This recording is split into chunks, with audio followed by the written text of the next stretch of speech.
नमस्ते विद्यार्थी बालमित्रांनो, आजच्या या व्हिडिओमध्ये आपण इंग्रजीच्या पुस्तकातील पेज नंबर 28 वरील एक्सरसाइज पाहणार आहोत। त्यासाठी सर्व विद्यार्थ्यांनी पेज नंबर 28 ओपन करायचा आहे।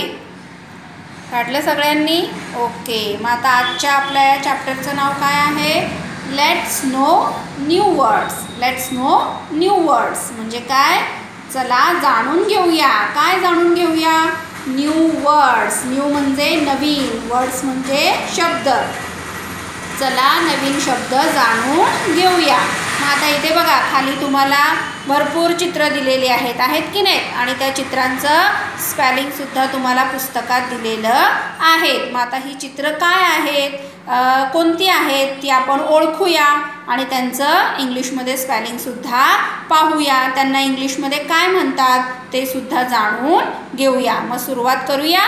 ओके चला, तर आता आपण पहिल्या चित्रापासून सुरुवात करूया। आता काय सांगितलेलं आहे आपल्याला? लुक, लिसन अँड लर्न म्हणजे काय? पहा, ऐका आणि शिका, हो की नाही? मग आता इथे बघा, ओळखा पाहूयात कोणती कोणती चित्र आहेत। कोण कोण ओळखणार? बरोबर, इकडे या बाजूला काय दिलेलं आहे? Ladder, LADDER। लॅडर म्हणजे शिडी। आपण घरात उपयोगी वापरात आणतो की नाही शिडी? आपल्याला माळ्यावर वगैरे चढायचं असेल तर, हो की नाही? बरोबर। त्यानंतर LOCK, लॉक। लॉक म्हणजे कुलूप। कुलूप वापरता की नाही? सगळ्यांच्या घरात कुलूप असेल। आपण बाहेर जाताना व्यवस्थित आपलं घर लॉक करतो की नाही? बरोबर। त्यानंतर पहा बघू, लीफ, LEAF। लीफ म्हणजे पान। त्यानंतर LEMON, लेमन। लेमन म्हणजे लिंबू। तर ह्या भागातील सर्व चित्र ओळखलीत की नाहीत विद्यार्थ्यांनी? चला ठीक आहे, आता आपण या भागातली चित्र पाहूयात। आता बघा काय काय चित्र दिलेली आहेत। बरोबर, HAT, हॅट। हॅट म्हणजे टोपी। त्यानंतर हा प्राणी कोणता आहे ओळखा पाहू। बरोबर, हॉर्स, HORSE, हॉर्स। हॉर्स म्हणजे घोडा। त्यानंतर पहा बघू, HEN, हॅन। हॅन म्हणजे कोंबडी। त्यानंतर हे चित्र पहा बघू, काय आहे? झोपडी, हो की नाही? मग झोपडीला इंग्लिशमध्ये काय म्हणतात? हट, HUT, हट। हट म्हणजे झोपडी। त्यानंतर आता आपण या भागातली चित्रांची ओळख करून घेऊया। पहा बघू, हा पांढरा शुभ्र प्राणी कोणता आहे ओळखा। बरोबर, रॅबिट, RABBIT। रॅबिट म्हणजे ससा। त्यानंतर हे फ्लावर कोणता आहे? आवडीचं आहे की नाही तुम्हाला? बरोबर, रोज, ROSE। रोज म्हणजे गुलाब। त्यानंतर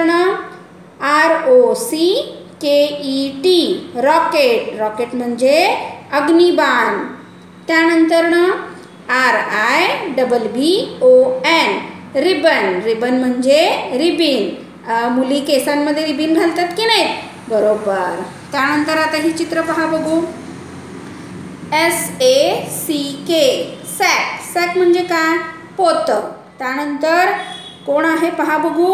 बरोबर, SUN, सन। सन म्हणजे सूर्य। त्यानंतर SAUCER, सॉसर। सॉसर म्हणजे बशी। कप आणि बशी घेतो की नाही आपण चहा पिण्यासाठी? बरोबर। त्यानंतर SICKLE, सिकल। सिकल म्हणजे विळा।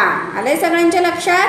मग आता मी जशी या चित्रांची ओळख तुम्हाला करून दिली तशीच सर्व विद्यार्थ्यांनी ही चित्र व्यवस्थित पाहायची आहेत आणि या चित्रांची ओळख करून घ्यायची आहे। आणि या सर्व चित्रांचं स्पेलिंग सर्व विद्यार्थ्यांनी पुन्हा पुन्हा वाचन करायचं आहे। आणि हे सर्व स्पेलिंग्स मी डिक्टेशन वर्ड्समध्ये फळ्यावर लिहून दिलेले आहेत। हे पहा, हे सर्व स्पेलिंग्स आता जे आपण वाचून पाहिले, वाचून बघितले, हो की नाही? आणि चित्रांची ओळख करून घेतली, ते सर्व स्पेलिंग्स मी फळ्यावर लिहिलेले आहेत। हे फळ्यावरील डिक्टेशन वर्ड्स सर्व विद्यार्थ्यांनी सुंदर आणि सुवाच्य अक्षरात वहीत लिहून काढायचे आहेत। त्यानंतर आपण पुढील भाग पाहूया। हे पहा, आता इथे काय दिलेलं आहे आपल्याला? Listen and find the correct picture म्हणजे काय करायचं आहे? ऐका आणि करेक्ट पिक्चर म्हणजे योग्य चित्र दिलेल्या वाक्याशी कनेक्ट कोणतं होतं ते आपण ओळखून काढायचं आहे. आता इथे बघा कडेला तुम्हाला काही चित्र दिलेली आहेत. H, नंतरनं S आहे, नंतरनं R आहे आणि नंतरनं काय आहे L, हो की नाही. मग आता काय दिलेलं आहे बघा. Leela has a lemon and a leaf, म्हणजे लीलाकडे एक लिंबू आहे आणि एक पान आहे.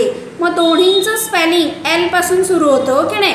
मग L बघा ही आहे की नाही, लीला सापडली का बघा. लेमन पण आहे तिच्या हातात आणि लीफ पण आहे. मग त्या वाक्याची जोडी या चित्राबरोबर करायची आहे. त्यानंतरनं सेकंड नंबरचं वाक्य काय आहे पहा बघू.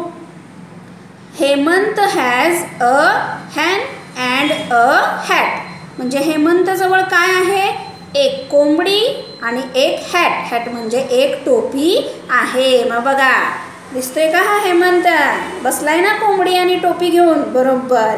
मग त्याची जोडी त्याच्याबरोबर करायची आहे. आता थर्ड नंबरचं सेंटेन्स काय आहे. Rashid has a ribbon and a rose, म्हणजे राशिदकडे काय आहे, रिबन आहे आणि रोज म्हणजे गुलाबाचं फूल. हा बघा सापडलं का Rashid, very good.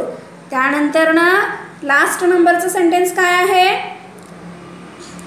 Sonabai has a sack and a sickle, म्हणजे सोनाबाईकडे काय आहे, सॅक म्हणजे पोतं आणि सिकल म्हणजे विळा आहे की नाही. ही बघा सोनाबाई सापडली का, बरोबर. मग अशा पद्धतीने ही सर्व वाक्यसुद्धा सुंदर आणि सुवाच्य अक्षरात सर्व विद्यार्थ्यांनी वहीत लिहून काढायची आहेत.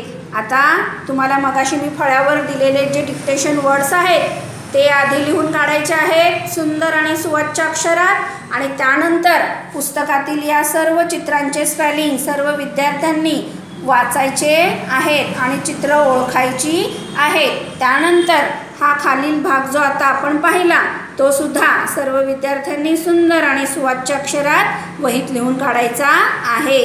आता या पुढील जी एक्सरसाइज आहे ती आपण पुढील व्हिडिओत पाहणार आहोत. नमस्ते.